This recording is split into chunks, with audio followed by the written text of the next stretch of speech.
Sanibonani guys, welcome back to yet another video, and we are speaking about the latest episode of Sibongile and the Dlaminis. So guys, this episode starts off with Uvelephi ekseni usekamereni like she is putting on makeup, she is preparing for work. So as she's doing that, there's a knock on the door, and then she says, "Hawusangweni, wena loyo so ubuyile njalo uSangweni angene." uSangweni then says, "Yeah, ngifike ngayishiya intwana ngaphuthuma. I didn't want labo thisha baqalele inkulumo zabo eziningi." uVelephi then says, "Oh, ngiyabonga ukungisiza Nkosi yami ukungihambisela yena." uSangweni then says, "Hayi akulutho." uVelephi then says, "Alright Sangweni," because she can see ukuthi uSangweni ingathakekho lana man. uSangweni then says, "Yazi Velephi, angifuna uqamba amanga ngithi ngiyayazi indlela engizizwa ngayo njengamanje." uVelephi then says, "Indaba kwenze njani?" uSangweni then says, "Yikuthi Velephi, uyabona like angayijwayeli lento yokuthi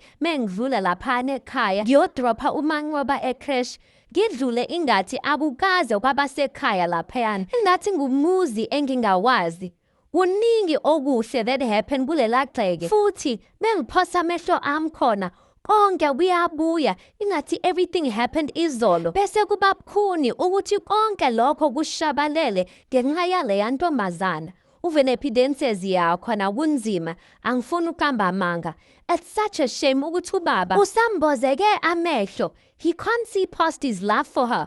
Kodwa ke ngicela ukuthi ungakhathazeki Sangweni. Kungekudala ubaba uzovuleka amehlo ambone uSamke ukuthi inhloboni kapende." uSangweni then says, "Ngizothemba ngoba phela kusho wena. Kodwa sobabili siyazi ekhandeni lika baba kuduma leya ntombazana leyana." uVelephi then says, "Sangweni, yazi ukuthini? Ukhona umuntu ongasiza, uBabsi." uSangweni then says, uyadlala kanti." uVelephi then says, "Ena, hear me out, lalela. Angithi wena uthe ukhumbula ekhaya." uSangweni then says, "Yeah, ngiyakhumbula kodwa." uVelephi then says, "Shuthi ke wena uzophindana laphayana ekhaya uzama ukuzisondeza kuBabsi." uSangweni then says, "Uthi ngizokwenza njani?" uVelephi then says, "Uzophindela ekhaya." uSangweni then says, "Khohlwa." uVelephi then says, "Ngiyazi ukuthi ekuhambeni kwesikhathi uzokuvulela isifuba isilima lesiyana vele." uSangweni then says, "Manje ufuna ngibuyele ekhaya?" uVelephi then says, "Ufuna ukuthi wonke lama memories aphele nje kanjalo ngenxa kaSamke?" uSangweni then says, "Kodwa Velephi, nawe uyazi ukuhamba ngiye ekhaya into enzima." uVelephi then says, "Enzima ngani? Yazi Sangweni, uya-understanda ukuthi yithuba lethu lokugcina leli ukuthi simumbe phansi uSamke, alikho elinye.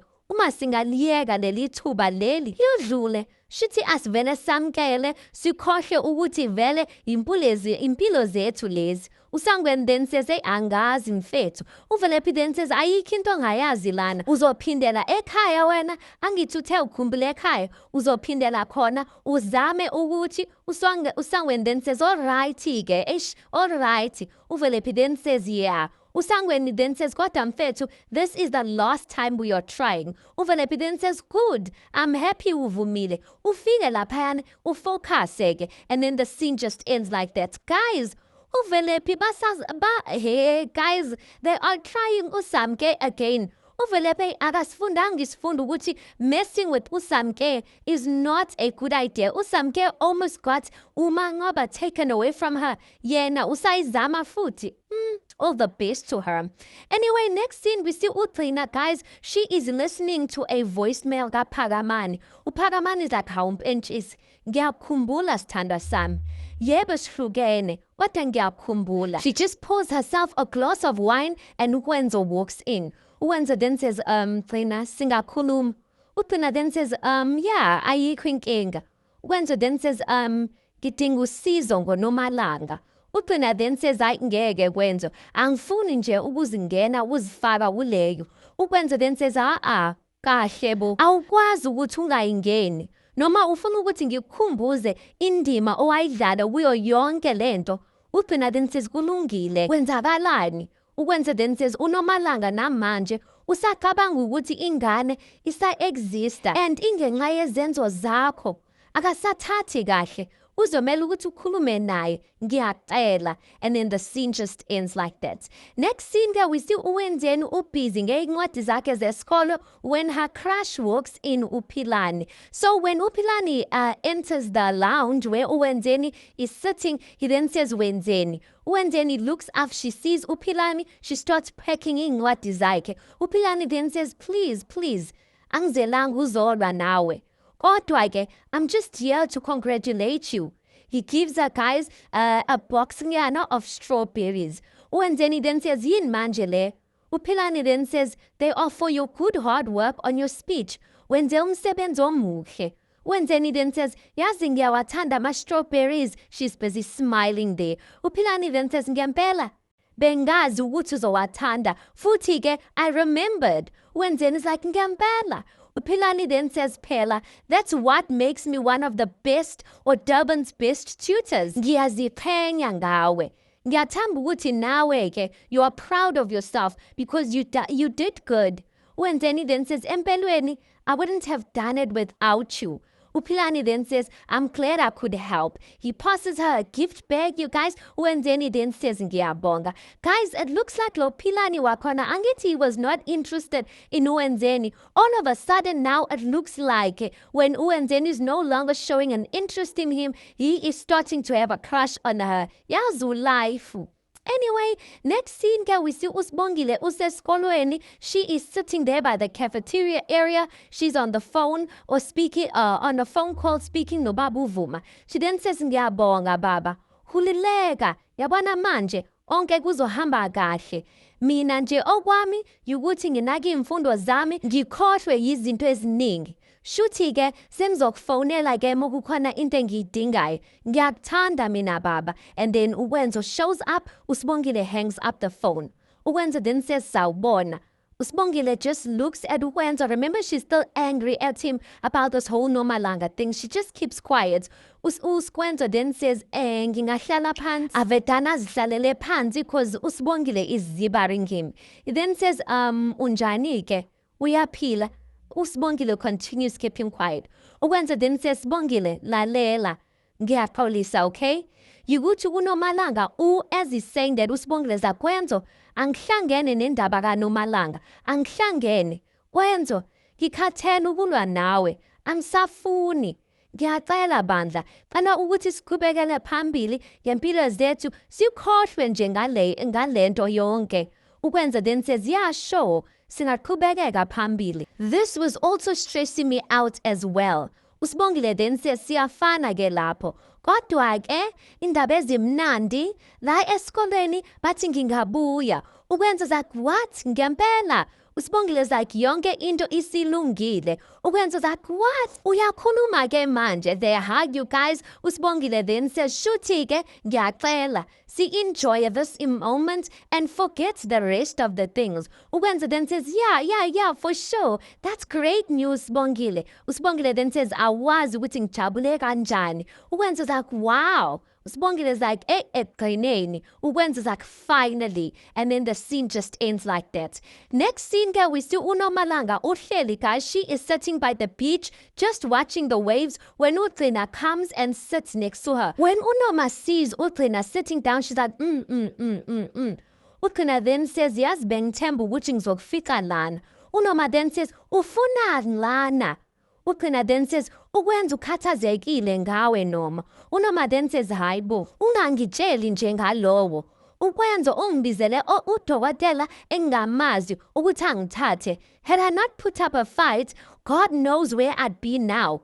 Bakade bangithathela ingane yami Gcina, and now they are trying to get rid of me, uqobo lwami. uGcina then says, Noma, awukaze kwaba khona ingane, awukaze wakhulelwa. Yonke lento besihamba amanga, sabanja emva kwalokho. uNoma then says, Satan, wena uSatan qoboni wakhe. A weave and lashes won't deceive me. Ngiyabona wena Satan. uGcina then says, Noma, uyazenzisa noma indlela yakho yokuthola i-attention kaKwenzo le. uNoma gets up, you guys, and then she pulls a blanket because uGcina is still sitting on a blanket. She's like, Soga, Holy Ghost fire, demon. She just walks away. uGcina's like, Noma, Guys, uNoma is losing it. Anyway, next scene we see uMam V and the ladies basekitchen labo bawashana nezitsha. So uMam V says to the other two ladies, indlela ingqondo yakhe ibifocuse kulo mfana, bathi ubani, uphilani. UThulisile then says, kodwa mina ngiyamjabulela nje bandla, angifuni nje ungasho. Mom V then says, cha Mathuli, ungangizwa kabi. I'm just saying ukuthi her mind was consumed with him. UNelly then says, yeah, kodwa nami ngiyajabulela yazi. As she's speaking like that, uPhetheni angongoze angene. uPhetheni then says, ladies. Mom V then says, ma'am. uPhetheni then says, ngiyathemba ukuthi anginiphazamisi. uMavis and the other lady says, lutho. Mom V then goes on to say, I was phazamisi madam. uPhetheni then says, yeah, kunento ebalekile ekumele ngikhulume nani ngayo. uMam V then says, uselapho ma'am, nambo kukhona into engifuna ukukhuluma nawe. uPhetheni then says, okay, yini leyo? Mom V then says, ukhona amabhizinesi engifuna uwaqala manje bengicabanga ukuthi ngiresign. uPhetheni is so shocked by this news. She just looks at uThulisile benoNelly. uThulisile and uNelly just look down and then the scene just ends like that. Last scene, guys, we see uKwenzo coming into his apartment.